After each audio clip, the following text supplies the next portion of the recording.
outside here at the Houston SPCA because there's some really, really good news. Chance is going home. And tell me why you adopted Chance today. Because I needed a 24/7 buddy to hang out with. And somebody who likes to sleep. So, did you know Chance's story?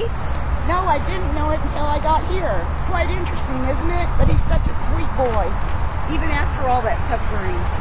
Well, we wish you and Chance a really, really good life. And bye. Bye for now, Chance.